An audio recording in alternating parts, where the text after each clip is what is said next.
Hello friends, মিঠুর পাকশালায় আপনাদের সবাইকে স্বাগত। আজ আমি দুটো রাঙা আলু ও হাফ কাপ আটা দিয়ে ভীষণই হেলদি একটা রেসিপি আপনাদের সাথে শেয়ার করছি। এই জন্য এখানে দুটো মিডিয়াম সাইজের রাঙা আলু নিয়েছি। রাঙা আলুর প্রথমে একটু সাইডগুলো কেটে বাদ দিয়ে দিলাম, তারপর এটাকে মাঝ বরাবর একটু কেটে নেব, তারপর আবারও এগুলোকে একটু দুখণ্ড করে কেটে নিচ্ছি। রাঙা আলু খুবই নরম, তাড়াতাড়ি সেদ্ধ হয়ে যায়, একদমই সেদ্ধ হতে টাইম লাগে না, সেই জন্য এগুলো একটু বড় বড় টুকরো করে কেটে নিচ্ছি। তারপরে এগুলোকে একটা পাত্রে দিয়ে সেদ্ধ করে নেব। তো বন্ধুরা, রাঙা আলুর এরকম ধরনের রেসিপিগুলো আপনারা সকালের ব্রেকফাস্টে বা বাচ্চাদের স্কুলের টিফিনে বা বিকেলের দিকেও এগুলো হালকা ফুলকো খিদে পেলে তৈরি করে নিতে পারেন। খুবই ভালো হবে এবং খুবই ঝটপট এটা রেডি হয়ে যায়। মাত্র 5 থেকে 10 মিনিটের মধ্যে এটা রেডি হয়ে যাবে, একদমই সময় বেশি লাগবে না। তো দেখুন, এখানে রাঙা আলুগুলো কেটে নেওয়ার পর একটা পাত্রে জলের মধ্যে এগুলোকে নিয়ে নিলাম। এরপরে জলের মধ্যে একটু রাঙা আলুগুলো ধুয়ে নেব। রাঙা আলুটা ধুয়ে নেওয়ার পর এখানে এদিকে একটা গ্যাসে কড়াই বসিয়ে দিয়েছি, তাতে কিছুটা গরম জল দিয়েছি। জলটা এখন কিছুটা গরম হয়েছে, এরপর এখানে দিয়ে দিলাম এই রাঙা আলুগুলো। রাঙা আলুগুলো দেওয়ার পর এখানে একটু লবণ দিয়ে দেবো। লবণ দিয়ে এটাকে ঢাকা দিয়ে একটু সেদ্ধ করে নেব। তো এইভাবে ঢাকা দিয়ে এটাকে 5 মিনিটের জন্য মিডিয়াম ফ্লেমে রেখে দিলাম। 5 মিনিট পর ঢাকাটা খুলে নিচ্ছি। তো এখন দেখুন জলটা পুরোপুরি শুকিয়ে গেছে এবং রাঙা আলুগুলো খুব ভালো মতো সেদ্ধ হয়ে গেছে।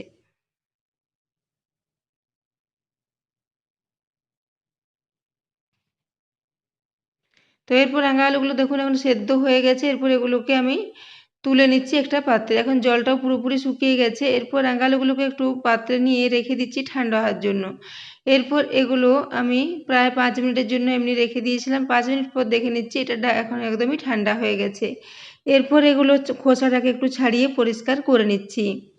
তো বন্ধুরা, আজকের রেসিপিটা বানিয়ে নেওয়া ভীষণই সহজ। খুবই অল্প উপকরণ দিয়ে, বাড়তে থাকা কয়েকটা উপকরণ দিয়ে এটা রেডি হয়ে যাবে এবং এটা তৈরি হতেও খুব বেশি সময় লাগবে না। তো দেখুন, এটাকে রাঙা আলুটাকে এইভাবে একটু খোসাগুলো ছাড়িয়ে পরিষ্কার করে নিচ্ছি।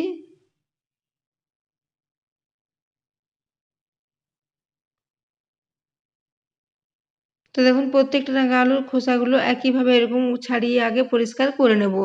তো বন্ধুরা, আজকের এই রেসিপিটা যদি ভালো লেগে থাকে তাহলে অবশ্যই একটু বন্ধুদের সাথে শেয়ার করে দেবেন এবং রেসিপি ভালো লাগলে একটা লাইক করতে ভুলবেন না। তো রাঙা আলুটা দেখেই বুঝতে পারছেন এটা ভীষণই ভালো মতো সেদ্ধ হয়ে গেছে, সেজন্য এটাকে এখন আমি হাতে করে একটু স্ম্যাশ করে নিচ্ছি। আপনারা চাইলে যে কোনো স্ম্যাশার বা চামচের সাহায্যে এটাকে এভাবে স্ম্যাশ করে নিতে পারেন। তো এটাকে আমি হাতে করে খুব ভালো করে একটু মিশিয়ে নিচ্ছি।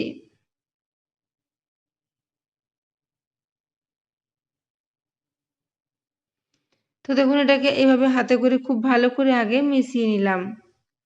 এটা এখন মেশানো হয়ে গেছে। এরপর এখানে মেজারিং কাপ মেপে হাফ কাপ পরিমাণে এখানে আটা নিয়েছি। এই সাথে দিয়ে দিচ্ছি স্বাদ মতো একটু লবণ। ওই সাথে দিয়ে দেবো প্রায় 1 চা চামচ পরিমাণে গোটা জিরে। এরপর দিয়ে দিচ্ছি সাদা তিল 2 চা চামচ পরিমাণে। তিল দিলে টেস্টটা ভালো হবে এবং তিল আমাদের শরীরের পক্ষে ভীষণই উপকারী। এরপর দিয়ে দিলাম 1 চা চামচ পরিমাণে এখানে কালো জিরে। এরপর দিয়ে দিচ্ছি একটা কাঁচা লঙ্কা ছোট টুকরো করে কেটে রেখেছিলাম, সেই কাঁচা লঙ্কাটা। ওই সাথে 1 মুঠো পরিমাণে কুচনো ধনেপাতা।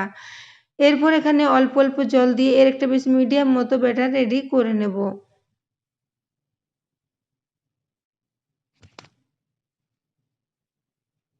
তো দেখুন, এইভাবে আমি অল্প অল্প করে জল দিচ্ছি আর এর একটা বেশ মিডিয়াম মতো ব্যাটার রেডি করে নিচ্ছি। আর এই আটার সাথে রাঙা আলু দেওয়ার জন্য এর টেস্টটা কিছুটা মিষ্টি মিষ্টি থাকবে, যেহেতু রাঙা আলুগুলো খেতে ভীষণই মিষ্টি হয়। তো এই জন্য দেখুন, রাঙা আলুর সাথে এই আটা দিয়ে রেসিপিটা আপনারা বাচ্চাদের জন্য বানিয়ে দিতে পারেন টিফিনে অথবা ব্রেকফাস্টে। এটা ভীষণই ভালো হবে, এমনকি বড়রাও এরকম ধরনের রেসিপি তৈরি করে খেতে পারেন, এটাও ভালো হবে। তো দেখুন, এরপর আমি এটাকে অল্প অল্প করে জল দিচ্ছি আর খুব ভালো করে মিশিয়ে নিচ্ছি।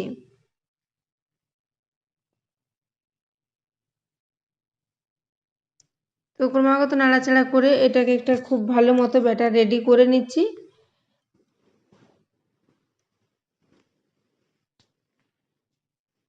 তো দেখুন, ব্যাটারটা এখন অনেকটাই রেডি হয়ে এসেছে। এর ঘনত্বটা দেখেই বুঝতে পারছেন, এরকম একটু বেশ পুরো ঘনত্বের ব্যাটার থাকবে এটা। তো এখানে আমি যা কিছু উপকরণ দিয়েছি খুবই অল্প পরিমাণে দিয়েছি। এখানে কোনো গুঁড়ো মশলা ব্যবহার করা হয়নি, শুধুমাত্র কয়েকটা গোটা মশলা দিয়ে এটা রেডি করেছি। তো ব্যাটারের কনসিস্টেন্সিটা দেখেই বুঝতে পারছেন, খুবই পুরো ঘনত্বের একটা ব্যাটার। তো এরপর আমি গ্যাসে একটা তাওয়া বসিয়ে দিয়েছি, তাতে এখানে আমি নিয়ে নিলাম 1 চা চামচ পরিমাণে অলিভ অয়েল। আমি আজকে রেসিপিটা অলিভ অয়েল দিয়ে রেডি করেছি। আপনারা এটাকে যে কোনো কুকিং অয়েল দিয়ে বা ঘি বাটার দিয়েও এটাকে রেডি করতে পারেন। তো এরপর আমি এখানে 2 চামচ পরিমাণে ব্যাটার দিয়ে এটাকে এরকম ছোট্ট ছোট চিলার মতো করে এগুলোকে একটু ছড়িয়ে নিচ্ছি। এগুলো আপনারা চাইলে একটা বড় বড় চিলার মতো করেও রেডি করতে পারেন, তবে আমি এগুলোকে একটা ছোট ছোট চিলার মতোই করছি, তাহলে এগুলো তিনটে একসাথে হয়ে যাবে এবং এগুলো দেখতেও অনেকটাই লোভনীয় হবে। তো দেখুন আমি এরপর এখানে 2 চামচ করে ব্যাটার দিচ্ছি আর এরকম ছোট ছোট চিলার মতো করে এগুলোকে ছড়িয়ে নিচ্ছি।